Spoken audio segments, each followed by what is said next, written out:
રાજ્યમાં લોકસભા ચૂંટણીને લઈને માહોલ ગરમાઈ ગયો છે। પ્રથમવાર મતદાન કરનારા યુવાનોમાં ઉત્સાહ આસમાને છે, ત્યારે નર્મદાના રાજપીપળાની બિરસા મુંડા યુનિવર્સિટીના યુવાનો પણ મતદાન કરવા ઉત્સાહિત છે। ત્યારે યુવાનોએ કયા મુદ્દાને ધ્યાનમાં રાખી મતદાન કરવાનું છે અથવા કરશે, યુવાનોની શું છે આશા અપેક્ષા, કેવો છે યુવાનોનો મૂડ, સાંભળો।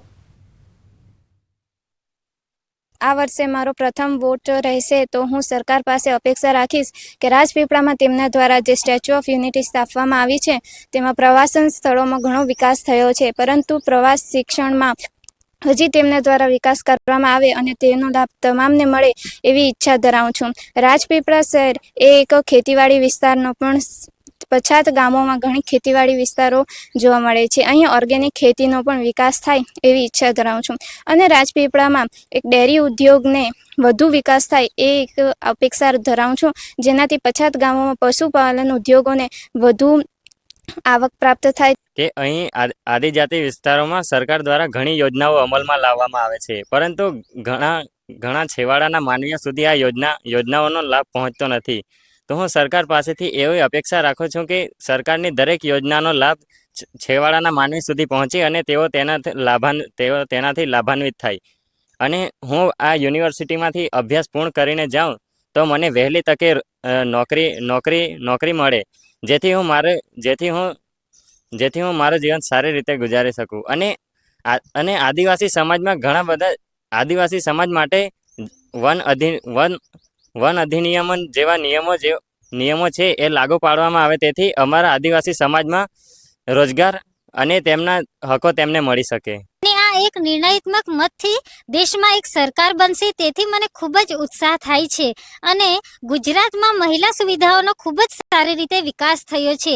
રાજકારણમાં એવી મહિલાઓ પણ હોવી જોઈએ કે જે આદિવાસી સમાજના વિસ્તારના જે લોકોની સમસ્યા છે એ સમસ્યાઓને સરકાર સુધી પહોંચાડી શકે અને જલ્દીથી એ સમસ્યાઓનો ઉકેલ લાવી શકે અને સમગ્ર ભારત દેશમાં પણ મહિલા સુવિધાઓનો સારી રીતે વિકાસ થાય એવી હું સરકાર પાસેથી અપેક્ષા રાખું છું। હું સરકારને માત્ર આ જ માંગ કરીશ કે ગામડાઓમાં જે યોજનાઓ ચાલી રહી છે, જેમ કે જનધન યોજના છે, ગ્રામ જ્યોતિ યોજના છે, મનરેગા યોજના છે, આવી ઘણી બધી યોજનાઓ ચાલી રહી છે, તો આવી યોજનાઓમાં હજુ વધારે સુધારાઓ કરે અને ગામડાઓમાં વધારે વિકાસ થાય એવી મારી સરકારને અપેક્ષાઓ છે। આજે પ્રથમવાર જે મતદાન કરવા જઈ રહેલા જે વિદ્યાર્થીઓ છે, જેઓની આશા અપેક્ષાઓ તો ઘણી છે, પરંતુ જેમના નિર્ણાયક મત તરીકે પણ આ એક ઉભરી આવશે। દીપક પટેલ, ન્યૂઝ 18 ગુજરાતી, નર્મદા। સમાચારોમાં અત્યારે બસ આટલું જ। આપ જોડાયેલા રહો ગુજરાતની number 1 news channel news 18 Gujarati સાથે।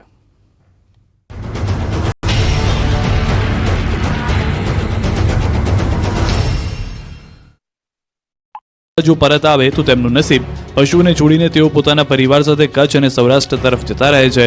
અહીંના લોકોનું કહેવું છે કે રોજગારી માટે અહીં કોઈ વ્યવસ્થા ન હોય, ના છૂટકે તેઓએ પલાયન કરવાની પરિસ્થિતિ અથવા તો માદરે વતન જવું પડે તેવી સ્થિતિ છે। નમસ્કાર, આપ જોઈ રહ્યા છો ન્યૂઝ 18 ગુજરાતીને મુદ્દો વાયરલ છે ની સાથે હું છું લુબના ખાન।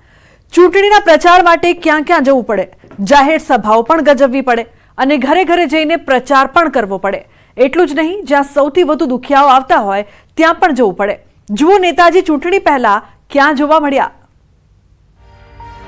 ચૂંટણીનો જંગ બરાબરનો જામ્યો છે। નેતાઓ પૂરજોશમાં પ્રચારમાં લાગી ગયા છે અને જીતવા માટે એડી ચોટીનું જોર લગાવી રહ્યા છે। જનતા સુધી પહોંચવા નેતાઓ તમામ પ્રયત્નો કરી રહ્યા છે। જાહેર સભાઓ ગજવતા જોવા મળી રહ્યા છે। ઘર ઘર સુધી જઈને લોકોની સાથે વાતો કરતા જોવા મળી રહ્યા છે। કોઈ ગરબા કરતા જોવા મળી રહ્યા છે તો કોઈ ડીજેના તાલે ઝૂમતા જોવા મળી રહ્યા છે। પરંતુ આ તમામ બાબતોથી ઉપર હવે તો એક નેતાજી ભુવાજી પાસે પહોંચી ગયા છે। જી હા, પહેલા આ દ્રશ્યો જુઓ। ભુવાજી ધૂણી રહ્યા છે, બેકગ્રાઉન્ડમાં માતાજીનું સરસ મજાનું ગીત વાગી રહ્યું છે।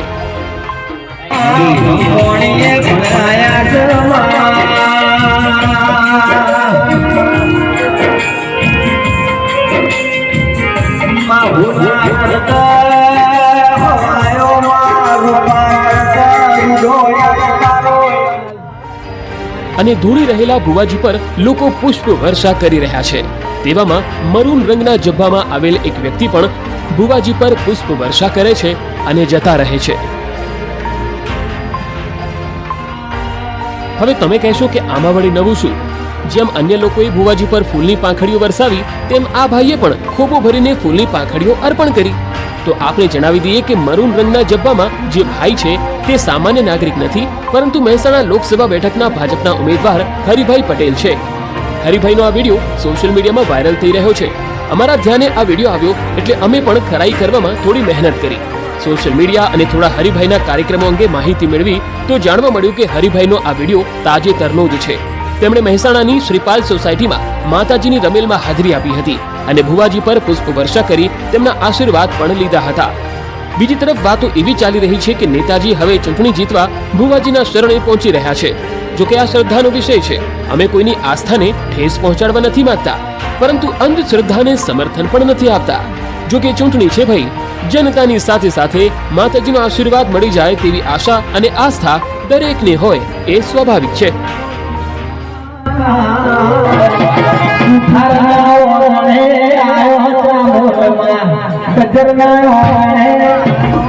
માત્ર હરિભાઈ જ નહીં, પણ આ પહેલા મહેસાણા બેઠકના કોંગ્રેસના ઉમેદવાર રામજી ઠાકોર પણ ભુવાજીના શરણે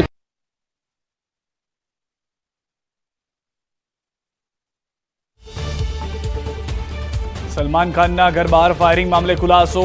એન્કાઉન્ટર સ્પેશિયાલિસ્ટ દયા નાયક સુરતમાં. આરોપીઓએ રિવોલ્વર સુરતની તાપી નદીમાં ફેંક્યાનો ખુલાસો. પાટણમાં ગુરુના ગરિમાને લાંછન લગાડતો કિસ્સો. શિક્ષકે પેપર ચેક કરવાના બહાને છાત્રા સાથે કર્યા અડપલા. પરિવારે ચખાડ્યો શિક્ષકને મેથીપાક. ડાંગમાં અચાનક વાતાવરણમાં પલટો. આહવામાં વરસાદી ઝાપટું પડ્યું. કમોસમી વરસાદને કારણે બફારા વચ્ચે ઠંડક પ્રસરી.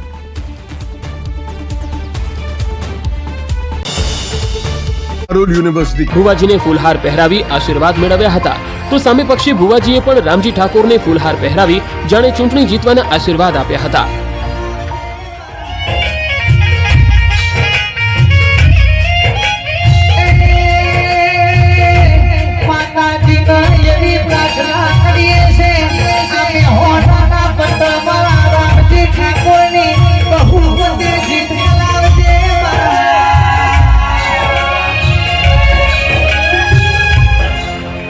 મહેસાણા લોકસભામાં પાટીદાર વર્સિસ ઠાકોર સમાજના ઉમેદવાર વચ્ચે જંગ છે. પ્રચારના અલગ અલગ રંગો સામે આવી રહ્યા છે. તેમાં હવે ભુવાજીની પણ એન્ટ્રી થઈ છે. બંને નેતાઓને ભુવાજીએ તો આશીર્વાદ આપી દીધા છે, પરંતુ આખરે તો જનતા જ મતરૂપી આશીર્વાદ વરસાવી પોતાનો ઉમેદવાર નક્કી કરશે. ત્યારે જોવાનું રહેશે કે આ વખતે જનતા કોના પર આશીર્વાદ વરસાવે છે. પ્રચાર કરવાની પણ ઉમેદવારોની અલગ અલગ પદ્ધતિ છે. કોઈ ટ્રેક્ટરમાં જઈ રહ્યું છે તો કોઈ બાઇક પર. તો પ્રચારમાં કોઈને લાગ્યો છે ગુજરાતી કલાકાર રમેશ મહેતાનો રંગ.